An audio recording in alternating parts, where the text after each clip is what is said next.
तो बच्चों आज का सेशन जेएनटीयू हैदराबाद और पुणे यूनिवर्सिटी के छात्रों के लिए बड़ा इंपॉर्टेंट है, क्योंकि यहाँ पर मैं एक बीम को पूरा एनालाइज करने वाला हूँ, जो फोर्सेस उस पर लगने वाले हैं और उसके द्वारा क्रिएट होने वाला रिएक्शन भी हम कैलकुलेट करेंगे। मतलब ए और बी पे क्या रिएक्शन आएगा ये सब करके बताएंगे आपको अगले 5 मिनट में।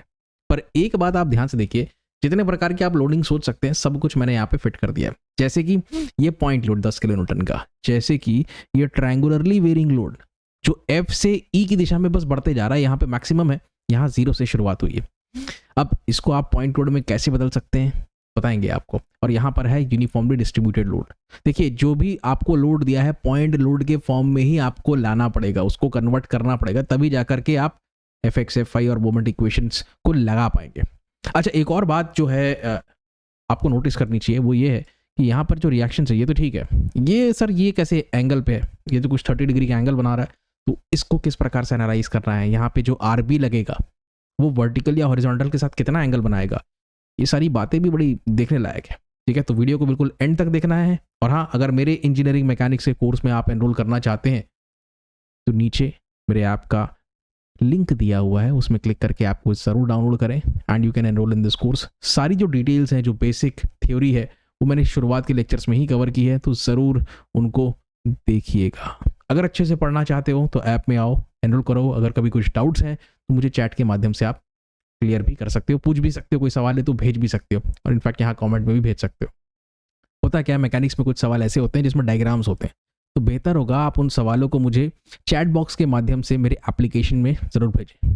ठीक है, एनरोल करते हो नहीं करते उसका टेंशन मत लेना, लेकिन सवाल ज़रूर भेजना और मैं उस पर वीडियो ज़रूर बनाऊंगा। ओके, तो वापस से सर हम आते हैं मुद्दे पर, चलते हैं इस सवाल को बनाने। सबसे पहले इसको हटाते हैं। क्या करेंगे, हटा के दो फोर्सेस को मैं यहाँ पे लगाऊंगा, एक ए एक्स और ए वाई, पहली चीज़। दूसरा हम इसको हटाएंगे। अच्छा, उसको हटाने से पहले, इस रोलर सपोर्ट को हटाने से पहले एक चीज़ मैं बात करता हूँ। रोलर सपोर्ट जब हम बनाते हैं कुछ इस प्रकार से बनाते हैं, ठीक, ये ऐसा रहता है, और मैं यहाँ पर कुछ इस प्रकार से इसको हटाता हूँ और यहाँ पर ऐसा मैं लगा देता हूँ रिएक्शन। तो आप देखो कि यहाँ पर ये जो सरफेस के साथ कितना एंगल बन रहा है सर, 90 का, तो वही काम आपको यहाँ पर भी करना है। ऐसा यहाँ पर ये जो रिएक्शन हम लगाएंगे आर बी है ना, ठीक है, तो यहाँ पर भी सरफेस के साथ 90 डिग्री बनेगा। लेकिन जैसे यहाँ पर देखिए आपको 30 का एंगल दिख रहा है, वैसे ही यहाँ पर भी आपको 30 का एंगल दिखेगा, तो इधर कितना रहेगा, 30 रहेगा। ठीक, थोड़ी देर में फोर्स को कंपोनेंट में भी हम डिवाइड कर लेंगे, चिंता मत करो। तो इस आर बी के दो कंपोनेंट्स हो जाएंगे, एक यहाँ पर आर बी कॉस और एक यहाँ पर आर बी साइन। इतना समझ गए? हाँ सर। तो चलो, ये तो बढ़िया है सर, कोई दिक्कत नहीं, पॉइंट लोड है, ये कपल लगा है, मोमेंट ऑफ द कपल है।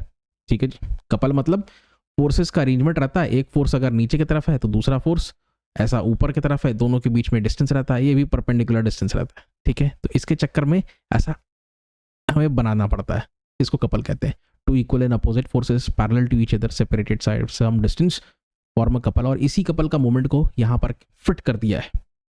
चलो, उसको कैसे अपने इक्वेशंस में लेकर के आना है, ये सारी बातें तो हम देखेंगे। सर सबसे पहले ये करेंगे कि ये ट्रायंगुलरली वेरिंग लोड, इसका क्या करें। तो यहाँ पर ट्रायंगुलरली वेरिंग लोड हो, इसका भी एरिया निकालो, और यूनिफॉर्मली डिस्ट्रीब्यूटेड हो, उसका भी एरिया निकालो। दोनों का एरिया निकाल लोगे तो आप उसको पॉइंट लोड में तो कन्वर्ट कर लोगे। तो एरिया कैसे निकालोगे सर, ये जो पॉइंट है ना, ये कितना है, ये 5 किलो न्यूटन पर मीटर।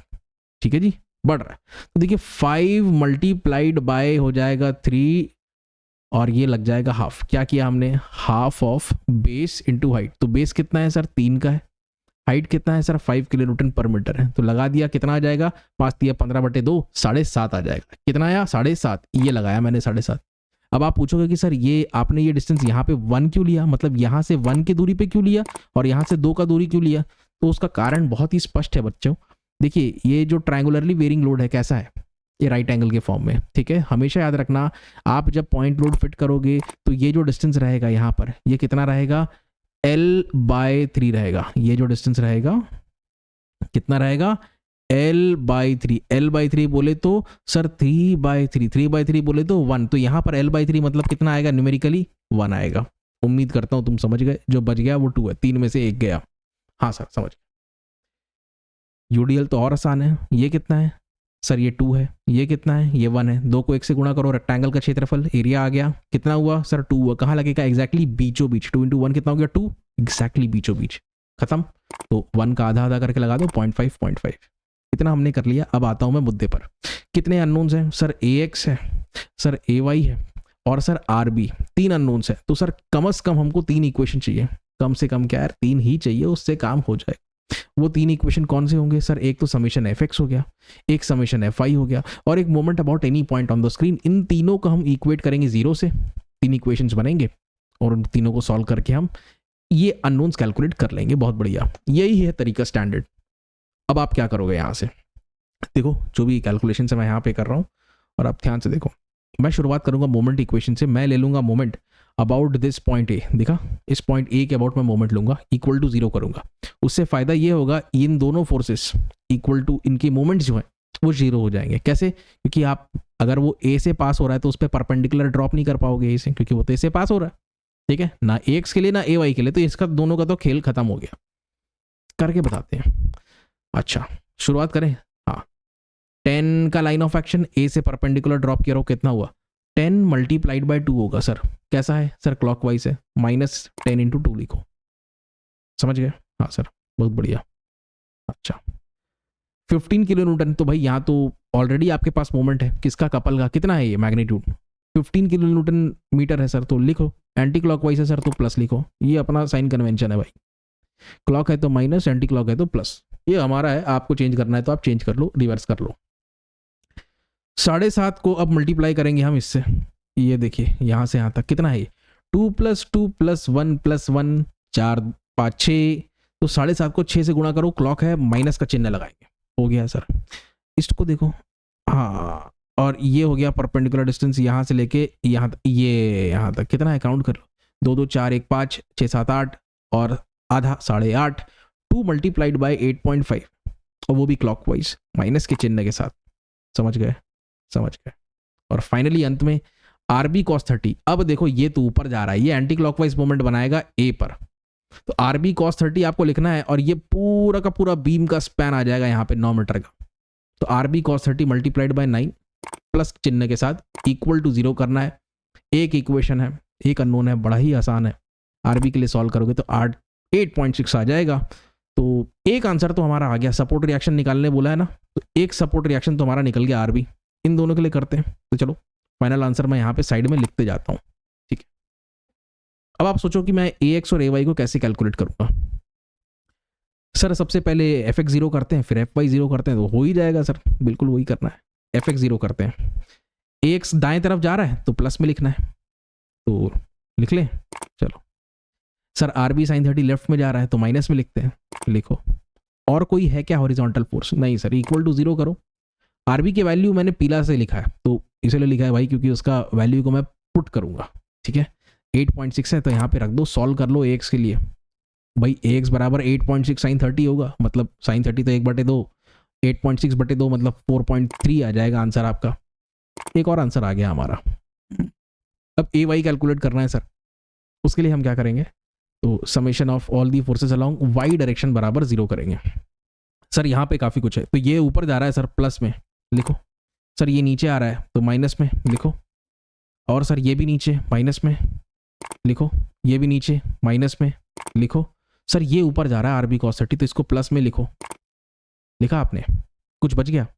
नहीं बचा सर, इक्वल टू 0 करो। क्या करोगे? RB मैंने ऐसा लिखा है, द रीजन बीइंग क्योंकि उसकी वैल्यू मैं पुट करूंगा 8.6, ठीक है, दिखा तुमको? अच्छा तो एक इक्वेशन है बच्चों, एक अननोन है, AY की वैल्यू आएगी 12.05, ठीक। एक और आंसर आ गया। मतलब वैसे तो सब कुछ कैलकुलेशन हो गया, मैं सम्मान के लिए क्या कर रहा हूँ, AX और AY से एक फाइनल रिजल्टेंट के फॉर्म में यहाँ पे निकाल दूंगा, ठीक है। रिजल्टेंट कैसे निकालोगे? इन दो फोर्सेस का जो कि एक पॉइंट पे लग रहे हैं, जरा जूम करके दिखाएं। अगर एक ही पॉइंट पर दो फोर्सेस लग रहे हैं तो उनका रिजल्टेंट निकालना बड़ा आसान है। √of AX का स्क्वायर प्लस AY का स्क्वायर आप कर दोगे तो वो हो जाएगा। इन दोनों वैल्यूज को 4.3 को यहाँ पे रखोगे और आप 12.5 को यहाँ पे रखोगे, रख के देखें तो चलो कुछ ऐसा बन जाएगा। सॉल्व करोगे RA की वैल्यू आ जाएगी 12.8। तो हमारे फाइनली सारे आंसर्स आ गए। लेकिन मुझे कीड़ा है, कीड़ा ये है कि रिजल्टेंट यहाँ पर हॉरिजॉन्टल के साथ कितना एंगल बना रहा है। तो चलो मैं वो भी निकाल के बताऊंगा, थोड़ी देर में बताऊंगा ये अल्फा एंगल एग्जैक्टली कहाँ पे आएगा, ठीक है। tan अल्फा होता है AY/AX, और थोड़ी देर में ये फॉर्मूला का भी आपको मैं स्पष्टीकरण दे दूंगा, चिंता ना करें। AY कितना है सर, जो भी है 12.05 यहाँ पे रखना आप, और AX 4.3 यहाँ पे रखना आप, ठीक है जी, रख दो, सॉल्व कर लो, tan इनवर्स 12.05 बाय 4.3, उत्तर अल्फा का आ जाएगा 70.36, ठीक है। तो ये जो 70.36, अब यहाँ पे देखना सभी, यहाँ पे कुछ होने वाला है। तो ये जो AX है उसको मैंने क्या किया, यहाँ पे ये AX को खींच करके मैं नीचे ले आया, ठीक है। एक ही पॉइंट पे लग रहा है ना, ये तीनों अलग अलग नहीं है, ऐसा नहीं कि AX नीचे लग रहा है, एक ही पॉइंट पे लग रहा है दो फोर्स, तो उसका रिजल्टेंट कुछ इस प्रकार से बनेगा। ये है एंगल अल्फा जो अभी हमने कैलकुलेट किया है 70.36। सारी कैलकुलेशंस मैंने कर ली है बड़े प्रेम के साथ में। ओके, वीडियो को एंड करने से पहले एक बार और, भाई इंजीनियरिंग मैकेनिक्स के कोर्स में एनरोल करना है, वीडियो लेक्चर सारे देखने हैं, चैप्टर वाइज कंटेंट देखना है, आप उस कोर्स में एनरोल कर सकते हैं, नीचे डिस्क्रिप्शन में मिल जाएगा लिंक। अगर आप इंजीनियरिंग ड्राइंग के कोर्स में भी एनरोल करना चाहते हैं, वो भी मेरे एप्लीकेशन में है। इनफैक्ट भारत की सारी यूनिवर्सिटीज़ का सिलेबस मैंने उसमें कवर किया। अगर आपको कोई शंका होगी तो मुझे चैट बॉक्स के माध्यम से बिल्कुल मैसेज कर सकते हैं, ठीक है। तो बच्चों, आज के वीडियो के लिए बस इतना ही। अगर आज का सेशन आपको पसंद आया हो तो अपने दोस्तों के साथ ज़रूर शेयर करें और चैनल को सब्सक्राइब करें, ओके। और याद है ना, to press the bell icon so that you receive all my updates. Press जो घंटी है ना उसको दबा देना, हमेशा अपडेट पहुंच जाएगा, नहीं तो कई बार दिक्कत हो जाती है यूट्यूब में, ठीक। तो मेरे ख्याल में आज के लिए बस इतना ही, फिर से मिलेंगे एक नए सवाल के साथ। और अगर कोई सवाल आपके पास है तो कमेंट सेक्शन में भेजो, अगर चित्र वाला सवाल है तो चैट बॉक्स के माध्यम से मेरे एप्लीकेशन से भेजो, लेकिन सवाल ज़रूर भेजना, ठीक है। फिर से मिलेंगे, थैंक यू।